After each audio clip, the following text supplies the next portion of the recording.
প্রিয় দর্শক, আপনারা যে যেখানে আছেন প্রীতি ও শুভেচ্ছা জানাচ্ছি নিউ ইয়র্ক থেকে। আলাপ ইউএসএ স্টুডিওতে আপনাদেরকে। নিশ্চয়ই আপনারা ভালো আছেন। আজকে মানে গতকালকেই ছিল আমেরিকার 250তম স্বাধীনতা দিবস। সেই উপলক্ষে আমরা একটি ভিডিও করেছিলাম। তবু আজকের অনুষ্ঠানের শুরুতেই আমি আপনাদেরকে আমেরিকার 250তম স্বাধীনতা দিবসের প্রীতি ও শুভেচ্ছা জানাচ্ছি এবং কামনা করছি গড ব্লেস আমেরিকা।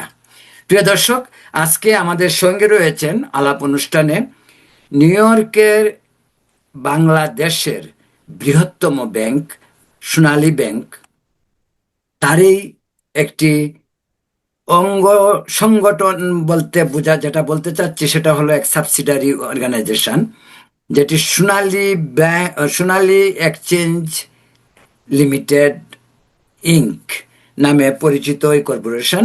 এই কর্পোরেশনের প্রধান হলেন নিউ ইয়র্কে মহসিন কবির। এবং তিনি দীর্ঘদিন যাবৎ বলতে যে জিনিসটা বলতে যাচ্ছি সেটা হলো যে তিনি মোহাম্মদ মহসিন কবির 2 বছর হলো নিউ ইয়র্কে এসেছেন এবং অত্যন্ত দায়িত্বশীলতার সাথে দায়িত্ব পালন করছেন অফকোর্স। কিন্তু বিষয়টি বলার প্রয়োজন এই কারণেই যে নিউ ইয়র্কের সোনালী এক্সচেঞ্জে তথ্য প্রযুক্তির যে সুযোগ বা যে সুবিধা, যে ধরনের ফ্যাসিলিটি মানুষকে পেতে পারে, সেইগুলি কিন্তু এর আগে অনেক কম ছিল। মোহাম্মদ মহসিন কবির আসার পর যুক্তরাষ্ট্রে যে রেমিটেন্স বিজনেসের যে গতিশীল, বিশেষ করে সোনালী এক্সচেঞ্জের যে গতিশীল ভূমিকা, সেটা সকলেরই জানা। বিষয়টিকে অন্যভাবে দেখলে এটা মনে হয় যে প্রতিযোগিতার মার্কেটে এখানে কিন্তু রেমিটেন্স বিজনেসের অনেক প্রতিযোগিতা রয়েছে, অনেক প্রাইভেট সেক্টরের অনেক রয়েছে।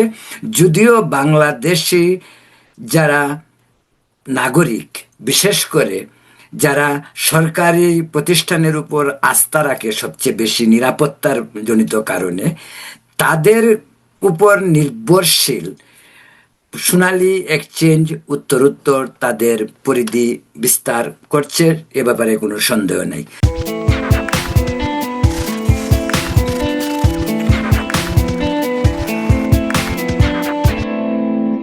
তো আমি সরাসরি কিছু প্রশ্নতে চলে যাব। মোহাম্মদ মহসিন কবির, আপনাকে অনেক অনেক ধন্যবাদ। এর আগেও একবার আপনি আমাদের রতন তালুকদার লাইভে এসেছিলেন গত রমজানের আগে। আজকে আবার আপনাকে পেয়ে খুব ভালো লাগছে। আশা করি আপনাদের যে সাবস্ক্রাইবার এবং আমাদের যে দর্শক রয়েছে তারা সকলে উপকৃত হবে আজকে আপনার সাথে আলাপের মাধ্যমে। প্রথমেই যে জিনিসটা জানতে চাবো, আমি কিছুটা স্লাইটলি আমার ভূমিকায় বলেছি যে সোনালী এক্সচেঞ্জ যে একটি চিরাচরিত ম্যানুয়াল সিস্টেম থেকে বেরিয়ে আপনি আসার পরে সোনালী এক্সচেঞ্জ তথ্য প্রযুক্তির মাধ্যমে এই যে সোনালী এক্সচেঞ্জের যে এখন যে মোবাইল অ্যাপ, যেটা অত্যন্ত জনপ্রিয়। আমরাও যারা নিউ ইয়র্ক থেকে পত্রপত্রিকা বের করি, আমাদের কাছেও একটা সার্ভে সব সময় থাকে, আমরাও সেটা বুঝি, মানুষ আমাদের কাছে বলে। এই বিষয়টা আপনি অত্যন্ত সফলতার সাথে শুরু করেছেন, কিন্তু সাফল্য কতটুকু বা এটার রেসপন্স কিভাবে পায়, কতটুকু পাচ্ছেন, এটা আপনি বলুন। জি, ধন্যবাদ আলাপ ইউএসএ কে, বিশেষ করে রতন তালুকদার সাহেবকে আমাকে আজকের এই আলাপচারিতায় অতিথি হিসাবে আমন্ত্রণ জানানোর জন্য। আমি প্রথমেই আমার বাংলাদেশি প্রবাসী রেমিটেন্স যোদ্ধা ভাই বোনদেরকে সোনালী এক্সচেঞ্জ কোম্পানি ইনকর্পোরেটেড এর president and chief executive officer হিসাবে আন্তরিক শুভেচ্ছা এবং কৃতজ্ঞতা জ্ঞাপন করছি। আর আপনি যে বিষয়টির অবতারণা করেছেন সেটি হচ্ছে মোবাইল অ্যাপ্লিকেশনের কথা বলেছেন। তো আমি একটু হিস্টোরিক্যাল ব্যাকগ্রাউন্ডটা বলতে চাচ্ছি। সেটা হচ্ছে যে আপনারা জানেন যে সোনালী এক্সচেঞ্জ কোম্পানি ইনকর্পোরেটেড 90 দশকের শুরুর দিকে, অর্থাৎ 1994 সাল থেকে আমরা যুক্তরাষ্ট্রে আমাদের রেমিটেন্স সেবা শুরু করি এবং সেই 1994 সাল থেকে আজকের এই 2026, অর্থাৎ দীর্ঘ 32 বছর যাবৎ আমরা কিন্তু অত্যন্ত নির্ভরতার সাথে নিরাপদে নিশ্চিন্তে আপনাদের রেমিটেন্স পাঠিয়ে যাচ্ছি। তো শুরুর দিকে আমরা যে কাজটা করতাম সেটা হচ্ছে আমরা কাউন্টার ভিত্তিক রেমিটেন্স সেবা প্রদান করতাম, অর্থাৎ আমার রেমিটেন্স যোদ্ধারা আমাদের কাউন্টারে আসতেন ক্যাশ জমা দিতেন, চেক দিতেন, আমরা রেমিটেন্স প্রেরণ করতাম। তো আমি যখন 2024 সালে যখন জয়েন করি সোনালী এক্সচেঞ্জে, তো আমার তখন এটা আমার মাথায় আসলো যে আমরা কেন ইনফরমেশন টেকনোলজির যুগে আমরা আমাদের ডিজিটাল প্ল্যাটফর্মটা কেন আমরা গ্রোথ করতেছি না। আমাদের অনলাইন রেমিটেন্স সেবা অনেক আগেই ছিল, কিন্তু প্রচার প্রচারণার অভাবে বা উদ্যোগের অভাবে সেটা সেরকম আলোর মুখ দেখেনি। তো আমার প্রথম টার্গেটই ছিল যে আমি এই ইনফরমেশন টেকনোলজির যুগে আমি সবাইকে এমন একটা প্রোডাক্ট উপহার দিব যাতে আমার রেমিটেন্স যোদ্ধারা সহজে, নিরাপদে, নিশ্চিন্তে ঘরে বসে তারা খুব দ্রুততম সময়ে রেমিটেন্স প্রেরণ করতে পারে। তারই ধারাবাহিকতায় আমি যোগদান পরবর্তী আমি আমাদের যে সোনালী এক্সচেঞ্জ সেকি মোবাইল অ্যাপটা রয়েছে, এই অ্যাপের ব্যাপক প্রচার প্রচারণা করি এবং আমাকে আমাদের যে সংবাদ মাধ্যম যেগুলো রয়েছে, বিশেষ করে পত্রিকা, রতন তালুকদার সাহেব আছেন, তার জন্মভূমি পত্রিকা, আমাদের প্রতিনিয়ত প্রচার প্রচারণা করা হচ্ছে এবং নিউ ইয়র্কের অনেকগুলো পত্রিকা আমরা এই মোবাইল অ্যাপের উপরে প্রচার প্রচারণা করি এবং প্রত্যেকটা স্টেটে আমরা ফায়ার করি। এবং আমি ব্যক্তিগতভাবে যে কাজটা করি, আমি প্রত্যেকটা স্টেটে ভিজিট করে আমি আমার প্রবাসী ভাই বোন যারা আছে তাদেরকে এই অ্যাপের সুযোগ সুবিধাগুলো তাদের সামনে তুলে ধরি এবং এর আমি একটা ভালো আউটপুট পেয়েছি। তো আমি এখন যে জিনিসটা বলবো যে আমার এই অ্যাপের মাধ্যমে যে রেমিটেন্স প্রবাহ কি পরিমাণ বৃদ্ধি পেয়েছে সেটা আমি ডাটা আকারে প্রেজেন্ট করব। তার আগে আমি আমার রেমিটেন্স যোদ্ধা ভাই বোনদের সকলের সুবিধার জন্য, যারা আজকে এই ভিডিওটি দেখছেন বা দেখবেন, তাদের সুবিধার জন্য আমাদের যে সোনালী এক্সচেঞ্জ কি মোবাইল অ্যাপটা রয়েছে, এটার কি কি সুবিধা রয়েছে সেটা আমি একটু সংক্ষেপে বলতে চাচ্ছি। প্রথমত হচ্ছে, যেহেতু এটা একটা মোবাইল অ্যাপ্লিকেশন অর্থাৎ মোবাইল অ্যাপ, এর প্রথম সুবিধা হচ্ছে যে আপনারা বিনা খরচে কোনো প্রকার ফি ছাড়া বাংলাদেশে রেমিটেন্স প্রেরণ করতে পারবেন। আমাদের এই অ্যাপ দিয়ে রেমিটেন্স প্রেরণে আপনাদের কোনো ফি দিতে হবে না। সেকেন্ডলি, আপনারা জানেন যে ইউএস গভর্নমেন্ট কর্তৃক the one big beautiful bill act 2025 এর আলোকে জানুয়ারি 1, 2026 থেকে ইউএসএ থেকে পৃথিবীর যে কোনো দেশে আউটগোয়িং রেমিটেন্সের উপরে 1% রেমিটেন্স ট্যাক্স আরোপ করা হয়েছে। আপনারা জেনে আনন্দিত হবেন, যদি আপনারা আমাদের এই সোনালী এক্সচেঞ্জ থেকে মোবাইল অ্যাপ ইউজ করেন, then you will get 1% remittance tax exemption, অর্থাৎ আপনাদেরকে এই 1% রেমিটেন্স ট্যাক্সও দিতে হবে না। তৃতীয়ত যেটা হচ্ছে যে আমরাই একমাত্র রেমিটেন্স কোম্পানি এবং সরকারি রেমিটেন্স কোম্পানি যুক্তরাষ্ট্রে ব্যবসা করছি এবং আপনারা কাউন্টারে যে পরিমাণ রেট পাবেন আমাদের অ্যাপস এর মাধ্যমেই একই পরিমাণ কম্পিটিটিভ এক্সচেঞ্জ রেট পাবেন। অর্থাৎ আপনি যদি কম্পেয়ার করে দেখেন যে আমাদের সোনালী এক্সচেঞ্জের যে কাউন্টারে যে রেট, অ্যাপসে একই রেট, কিন্তু আপনি অন্যান্য ইন্টারন্যাশনাল অর্গানাইজেশন বা বাংলাদেশি যারা মোবাইল অ্যাপ্লিকেশন যাদের রয়েছে তাদের দেখবেন যে অ্যাপসে তাদের 1 টাকা থেকে 1.5 টাকা পার ডলারে কম থাকে। কিন্তু আপনারা কিন্তু আমাদের যদি অ্যাপটা ইউজ করেন তাহলে কিন্তু আপনি একই রেটে রেমিটেন্স পাঠাতে পারছেন। আর মোস্ট ইম্পর্টেন্ট ফিচার যেটা, সেটা হচ্ছে আপনার হাতে যদি আমাদের এই সোনালী এক্সচেঞ্জ থেকে মোবাইল অ্যাপটা থাকে তাহলে কিন্তু আপনাকে এই হিট ওয়েভের ভিতরে ব্রাঞ্চে এসে লাইনে দাঁড়াতে হবে না এবং উইন্টারের সময়, স্নোফলের সময় স্নো ঠেলে আপনাকে কাউন্টারে এসে দাঁড়াতে হবে না। অর্থাৎ আপনার হাতে যদি আমাদের এই সোনালী এক্সচেঞ্জ থেকে মোবাইল অ্যাপটা থাকে এবং আপনার মোবাইলে যদি ইন্টারনেট কানেক্টিভিটি থাকে, তাহলে আপনি ঘরে বসে, আপনার কর্মস্থলে বসে, সাবওয়েতে বসে আপনার যখন খুশি তখন আপনি রেমিটেন্স পাঠাতে পারবেন। তো এখন আমি রেমিটেন্স যোদ্ধা ভাই বোনদের সুবিধার্থে আরেকটি জিনিস আলোকপাত করব, সেটা হচ্ছে যে আমি তো আমার সোনালী এক্সচেঞ্জ থেকে মোবাইল অ্যাপের বিভিন্ন সুযোগ সুবিধার কথা আপনাদেরকে তুলে ধরলাম। তো এই অ্যাপটির অত্যন্ত ইউজার ফ্রেন্ডলি। আপনারা এটি 1 থেকে 2 মিনিটের ভিতরে এই অ্যাপটির রেজিস্ট্রেশন প্রক্রিয়া সম্পন্ন করতে পারবেন। আমি যদি একটু সংক্ষেপে বলি, আপনারা যারা আইফোন ইউজ করেন তাদের অ্যাপ স্টোর থেকে, আর যারা আপনারা অ্যান্ড্রয়েড ফোন ইউজ করেন তারা গুগল প্লে স্টোরে যে যদি আপনারা সোনালী এক্সচেঞ্জ লেখেন, জাস্ট সোনালী এক্সচেঞ্জ লিখলে আপনারা এরকম একটা লগো দেখতে পাবেন। সোনালী এক্সচেঞ্জের এরকম একটা লগো দেখতে পাবেন। এই লগোতে আপনি ক্লিক করে ডাউনলোড করবেন। ডাউনলোড করার পরে আপনি রেজিস্ট্রেশন প্রক্রিয়া অত্যন্ত সহজ। এখানে দেখবেন 1 নম্বরে আছে লগ ইন, 2 নম্বরে আছে রেজিস্টার। যেহেতু আপনি ফার্স্ট ইউজার, আপনি যদি রেজিস্টারে ক্লিক করেন তাহলে আপনাকে একটা ভ্যালিড ফটো বা ড্রাইভিং লাইসেন্স আপলোড করতে পারবেন। আপনি যখনই আপনার ভ্যালিড স্টেট আইডি বা ড্রাইভিং লাইসেন্সটা আপলোড করবেন, এই ড্রাইভিং লাইসেন্সের সমস্ত ইনফরমেশন সে অটোমেটিক আমাদের নিয়ে নিবে। এরপরে আপনার কাজটুকু হচ্ছে শুধু আপনার ভ্যালিড মোবাইল নাম্বার, একটা ইমেল অ্যাড্রেস দিবেন এবং ইমেল অ্যাড্রেসটা দিয়ে ইমেল ভেরিফিকেশন নামে একটা অপশন আছে, ওখানে যখনই ক্লিক করবেন আপনার ইমেলে 4 ডিজিটের একটা কনফিডেন্সিয়াল কোড যাবে। এই কোডটা বসিয়ে আপনি যদি পাসওয়ার্ড ক্রিয়েট করেন, তাহলে কিন্তু ক্রিয়েট করে I agree terms and condition বাটনে ক্লিক করলে আপনার রেজিস্ট্রেশন প্রক্রিয়াটা সম্পন্ন হয়ে যাবে। যখনই আপনার রেজিস্ট্রেশন প্রক্রিয়া সম্পন্ন হয়ে যাবে, তখন পুরো বাংলাদেশের ব্যাংকিং চ্যানেল কিন্তু আপনার হাতে, কারণ এই অ্যাপ দিয়ে আপনি সোনালী ব্যাংক সহ বাংলাদেশের প্রত্যেকটা ব্যাংকে রেমিটেন্স পাঠাতে পারবেন। একই সাথে যাদের ব্যাংক অ্যাকাউন্ট নাই, তাদেরকে বিকাশের মাধ্যমে রেমিটেন্স পাঠাতে পারবেন। আর আমাদের সঞ্চালক সাহেব জানতে চেয়েছিলেন যে এই অ্যাপের মাধ্যমে আমাদের কি পরিমাণ বিকাশ হয়েছে। আপনারা জেনে অত্যন্ত আনন্দিত হবেন যে সোনালী এক্সচেঞ্জ মোবাইল অ্যাপ এখন বা ইউএসএ তে ইয়াং জেনারেশন বলেন বা আমাদের যারা সিনিয়র সিটিজেন আছে, সবার মাঝে একটা জনপ্রিয় অ্যাপ্লিকেশন হয়ে দাঁড়িয়েছে। আমি যদি ডাটা আকারে বলি, আমাদের 2024 সালের তুলনায় 2025 সালে অ্যাপের মাধ্যমে আমরা 410% রেমিটেন্স গ্রোথ করেছি। অর্থাৎ আমরা 2024 সালে অ্যাপস এর মাধ্যমে যে ট্রানজাকশন ছিল, সেটা 25 সালে 410% বৃদ্ধি পেয়েছে। এবং আরেকটা ইনফরমেশন আপনাদেরকে দিচ্ছি, আমাদের অ্যাপস এর মাধ্যমে এখন মোস্ট অফ দ্য ট্রানজাকশন হচ্ছে। তাই আপনাদের কাছে আমার সুনির্বন্ধ অনুরোধ থাকবে, দেশের স্বার্থে, মাতৃভূমি বাংলাদেশের স্বার্থে, নারীর টানে আপনারা সকলে অবশ্যই এই সোনালী এক্সচেঞ্জ মোবাইল অ্যাপটা ডাউনলোড করবেন, নিজে ব্যবহার করবেন এবং অন্যদেরকে ব্যবহার করতে উদ্বুদ্ধ করবেন। আপনার কথা প্রসঙ্গে একটা সম্পূরক প্রশ্ন করতে চাই। সেটা হলো, এই যে অ্যাপের মাধ্যমে যারা ইসে করে রেমিটেন্স পাঠায় দেশে, এই ক্লাসটা কি খুব ইয়ং ক্লাস?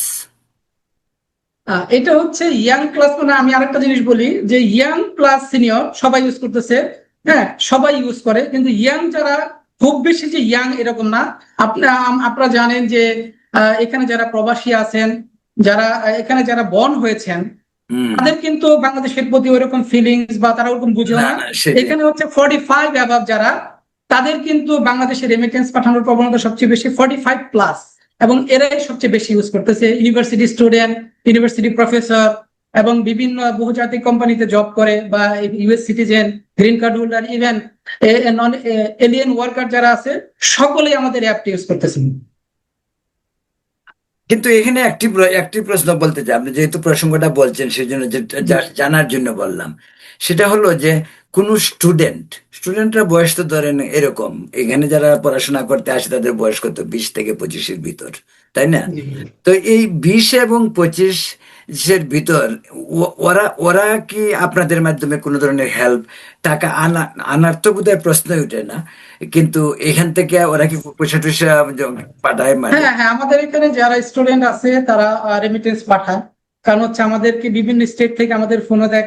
আমাদের ফ্লোরিডা থেকে রিসেন্টলি একটা স্টুডেন্ট ফোন দিয়েছে। আমাদের আপনারা জানেন 8টা স্টেট আমাদের লাইসেন্স আছে। এই 8টা স্টেট থেকে বিভিন্ন পেশাজীবী, বিভিন্ন স্টুডেন্ট সবাই রেমিটেন্স পাঠাচ্ছে। আচ্ছা, 8টা স্টেট যেটা বললেন আপনি, আমি আপনাকে অন্য একটা প্রশ্ন করতে চাই, স্টেটের ব্যাপারেই করতে চেয়েছিলাম, প্ল্যান করে রেখেছিলাম, যে সেটা হলো আপনাদের তো অনেক স্টেটেই, এখন যেটা শুনলাম 8টা স্টেটে আপনাদের ব্রাঞ্চ রয়েছে, কিন্তু এটা তো ধরেন আর দুটো যদি বাড়াতে চান, সেটা তো এখানে গভর্নমেন্ট অফিসিয়ালের সঙ্গে আপনাদের একটা মানে বিজনেস করেসপন্ডেন্টের ব্যাপার স্যাপার রয়েছে, তাই না? কিন্তু বাইরের স্টেটগুলিকে সেবা দেওয়ার জন্য, বিশেষ করে রেমিটেন্স যারা বাইরে পাঠায়, তাদের জন্য আপনাদের নেক্সট কোনো কি প্ল্যানটা কি? আচ্ছা, এটা আপনি যেটা বলছেন যে আপনারা জানেন যে 2024 সাল পর্যন্ত আমাদের কিন্তু 6টি স্টেটের লাইসেন্স ছিল। স্টেটগুলো হচ্ছে new York, new jersey, Michigan, Maryland, Florida এবং জর্জিয়া। তো আমি 2024 সালে যোগদান পরবর্তী আমার একটা টার্গেট ছিল যে আমরা যদি 6টা স্টেটে রয়েছে, কিন্তু আমাদের অনেক প্রবাসী ভাই বোনেরা আরো বিভিন্ন স্টেটে রয়েছে, যাদের অনেক দিনের দাবি হচ্ছে যে সোনালী এক্সচেঞ্জের সেবাটা যদি সেখানে চালু হয়, তাহলে তারা রেমিটেন্সটা পাঠাতে পারে। ক্যালিফোর্নিয়ার লস অ্যাঞ্জেলস বা সান ফ্রান্সিসকো। আমি বলছি, তারপরে 24 সালে আসার পরে আমার মাথায় আসলো যে আমি আমার বিজনেস এক্সপানশন করব। তো তারই ধারাবাহিকতায় আমরা 25 সালে ভার্জিনিয়া থেকে লাইসেন্স পাই এবং 2026 সালে আমরা কানেকটিকাট থেকে লাইসেন্স পাই। এইভাবে আমরা বর্তমানে 8টি স্টেটে লাইসেন্স পেয়েছি এবং আমাদের রেমিটেন্স সেবা দিচ্ছি। তো আমাদের একটি স্ট্র্যাটেজিক অ্যাকশন প্ল্যান রয়েছে, আমরা বোর্ড থেকে অলরেডি অনুমোদন নিয়েছি যে আমরা এবছর টার্গেট হচ্ছে টেক্সাস, পেনসিলভেনিয়া এবং ইলিনয়ে আমরা অলরেডি আমাদের অ্যাপ্লিকেশনের কার্যক্রম শুরু করেছি। কারণ আপনারা জানেন টেক্সাসে অনেক বাঙালি বসবাস করে এবং মোস্ট রিসেন্টলি আমি টেক্সাসে ভিজিটও করেছি, কমিউনিটি লিডারদের সাথে কথা বলেছি। আমরা চাচ্ছি যে যেখানেই বেশি বাঙালি অধ্যুষিত বাঙালি বসবাস করছেন, বাঙালি প্রবাসী রেমিটেন্স যোদ্ধারা রয়েছেন, সেখানে আমরা লাইসেন্স নিয়ে আমরা ব্যবসা শুরু করবো। আপনি যে বিষয়টা বলেছেন যে রেমিটেন্স, আমরা রেমিটেন্স বিজনেস করছি, আমরা one kind of financial organization, non bank financial organisation.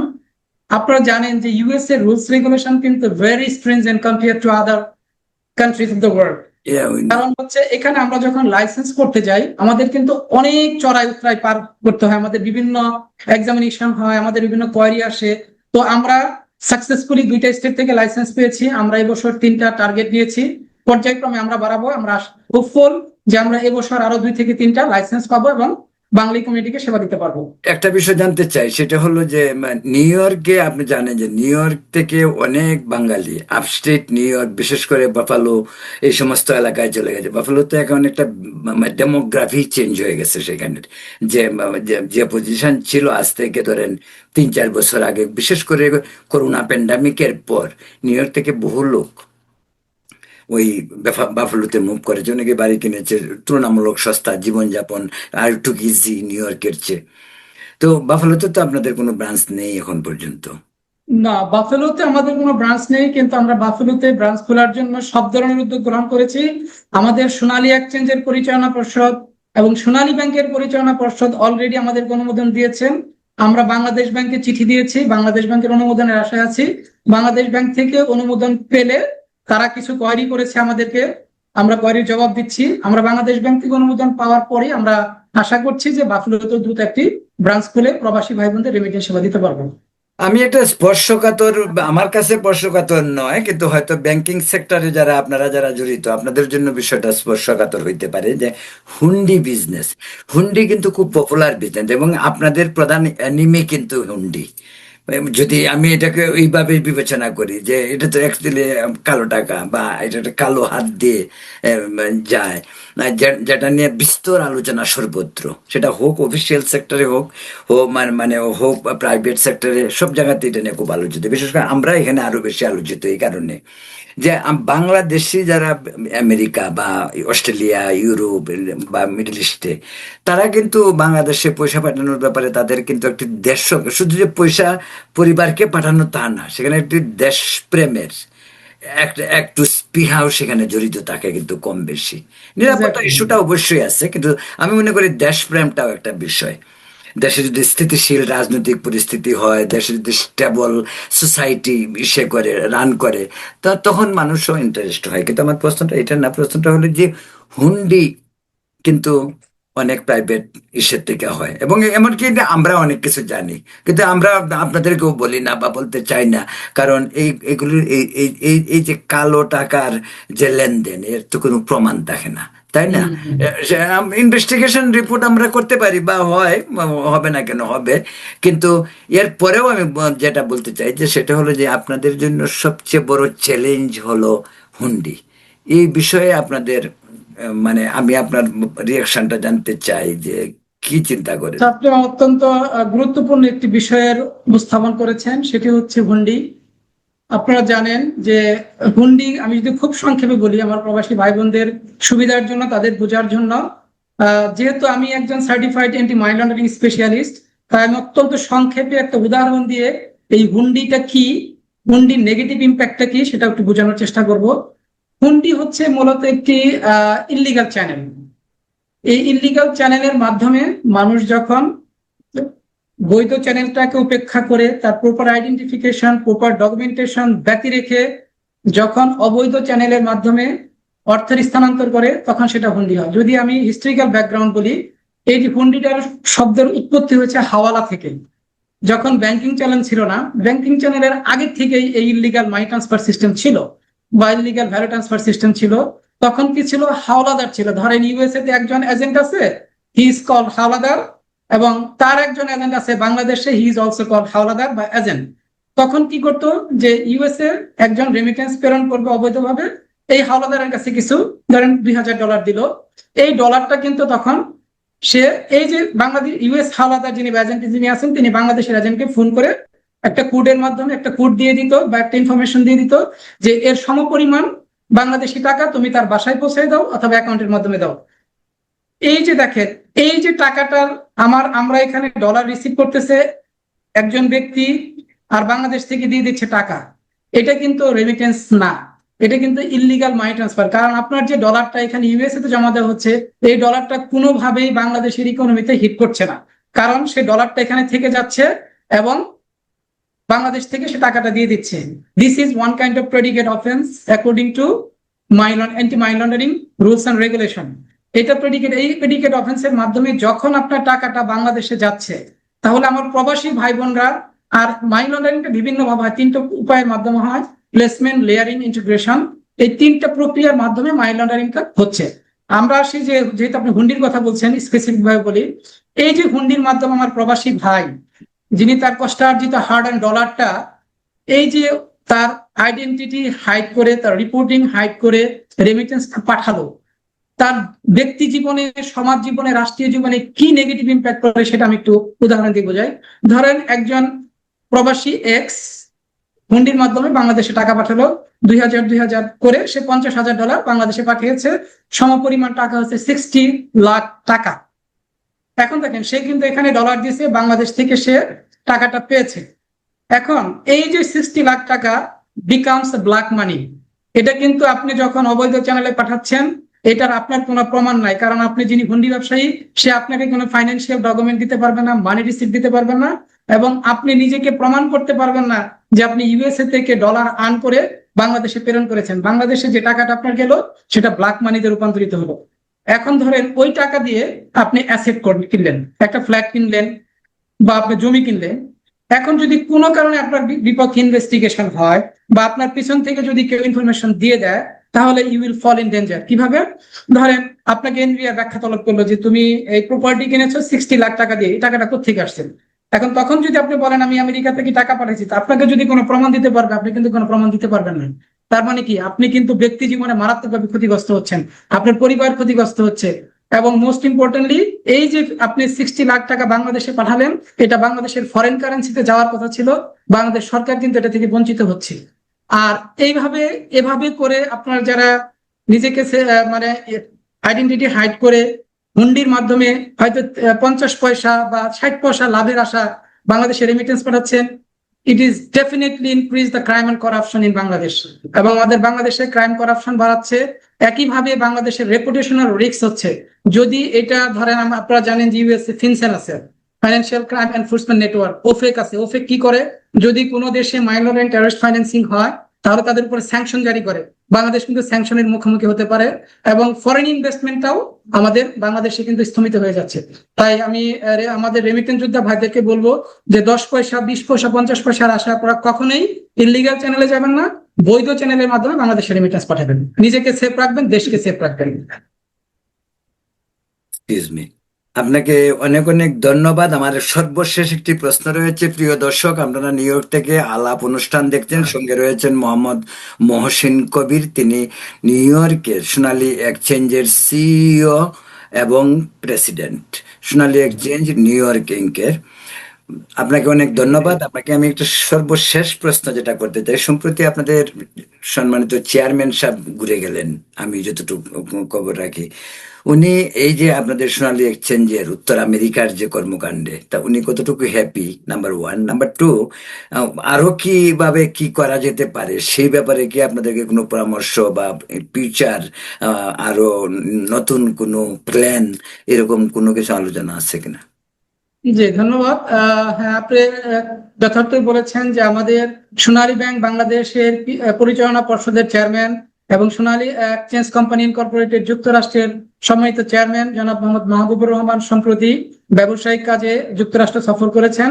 এবং তিনি তার সফরকালে, আপনারা জেনে আনন্দিত হবেন যে আমরা জর্জিয়াতে বাংলাদেশ অ্যাসোসিয়েশন অফ জর্জিয়া কর্তৃক আয়োজিত একটি অনুষ্ঠানে, এখানে প্রায় 3 থেকে 4 হাজার লোক ছিল। আমরা সেখানে আমাদের সোনালী এক্সচেঞ্জের যে সেবা, সোনালী এক্সচেঞ্জ মোবাইল অ্যাপের সেবা, আমরা কিভাবে প্রবাসীদের জন্য কাজ করছি, প্রবাসীরা কিভাবে দেশের অর্থনৈতিক উন্নয়নে ভূমিকা পালন করছেন, এই বিষয়গুলো আমরা তুলে ধরি এবং আমাদের চেয়ারম্যান মহোদয় এই বিষয়ে তুলে ধরেন। এবং আটলান্টা বুথে আমরা জর্জিয়ার বিভিন্ন শ্রেণী পেশার মানুষের সাথে মত বিনিময় করি। একই সাথে স্যার, আমাদের নিউ ইয়র্কে আমাদের সোনালী এক্সচেঞ্জের নিউ ইয়র্ক, নিউ জার্সির 7টি শাখার ম্যানেজার এবং অন্যান্য প্রফেশনাল এমপ্লয়ীদের নিয়ে একটা রিভিউ মিটিং করেন। এবং এই রিভিউ মিটিং এ আমি as a president and CEO আমাদের 6 মাসের যে সফলতা সেটা তুলে ধরি, এবং স্যার আমাদেরকে হাইলি অ্যাপ্রিসিয়েট করেন, কারণ আমরা আমাদের যে লক্ষ্যমাত্রা দেওয়া হয়েছে লক্ষ্যমাত্রার প্রায় 70% অলরেডি অ্যাচিভ করে ফেলছি। তো স্যার আমাদেরকে হাইলি অ্যাপ্রিসিয়েট করেন এবং তিনি কিছু নির্দেশনা আমাদেরকে দিয়ে দেন। যেহেতু তিনি একজন সিভিল সার্ভেন্ট, তিনি অ্যাডমিন ক্যাডারের ছিলেন, সেক্রেটারি হিসেবে দায়িত্ব পালন করেছেন, তার অভিজ্ঞতার ঝুড়ি অনেক বেশি। তিনি একটা জিনিস আমাদেরকে বলেছেন যে আপনাদের সবাইকে স্ট্রং উই ফিলিং ধারণ করতে হবে, সোনালী এক্সচেঞ্জকে নিজের প্রতিষ্ঠান, নিজের মাতৃসম প্রতিষ্ঠান হিসেবে চিন্তা করতে হবে, এবং সেবার মান বাড়িয়ে আমার প্রবাসী ভাই বোন যারা আছে তাদেরকে সেবা দেওয়ার জন্য তিনি আমাদেরকে নির্দেশ প্রদান করেন। একই সাথে যে বিষয়টা তিনি সবচেয়ে বেশি গুরুত্ব দেন যে আমাদেরকে বিজনেস এক্সপানশন করার জন্য বিভিন্ন স্টেটে লাইসেন্সের জন্য তিনি আমাদেরকে উদ্বুদ্ধ করেন। তারই ধারাবাহিকতায় কিন্তু আমরা টেক্সাস, পেনসিলভেনিয়া এবং ইলিনয়েসে আমাদের এনএমএলএস এর মাধ্যমে লাইসেন্সের প্রক্রিয়া শুরু করেছি, এবং তাকে আমরা কথা দিয়েছি যে আমরা সকলে ঐক্যবদ্ধ প্রচেষ্টার মাধ্যমে দেশের আর্থসামাজিক উন্নয়নে বাংলাদেশের ফরেন কারেন্সি রিজার্ভ বৃদ্ধির করতে আমাদের প্রবাসী ভাই বোনদের সাহায্য সহযোগিতার মাধ্যমে বেশি বেশি রেমিটেন্স বাংলাদেশে প্রেরণ করব। মোহাম্মদ মহসিন কবির, আপনাকে অনেক অনেক ধন্যবাদ। প্রিয় দর্শক, আপনারা দেখছিলেন আলাপ অনুষ্ঠানে নিউ ইয়র্কের সোনালী এক্সচেঞ্জের সিইও এবং প্রেসিডেন্ট মোহাম্মদ মহসিন কবির। তিনি অত্যন্ত দক্ষতার সঙ্গে কাজ করছেন, অত্যন্ত জনপ্রিয় ইয়ং ম্যান। তাছাড়া টেকনোলজি বা আজকের যে যুগের যে সোশ্যাল মিডিয়া বলেন বা সোশ্যাল বিভিন্ন প্ল্যাটফর্মে ব্যাপকভাবে প্রচারণা চালাচ্ছেন তিনি। গুড লাক, ভালো থাকবেন, খুদা হাফিজ। ধন্যবাদ।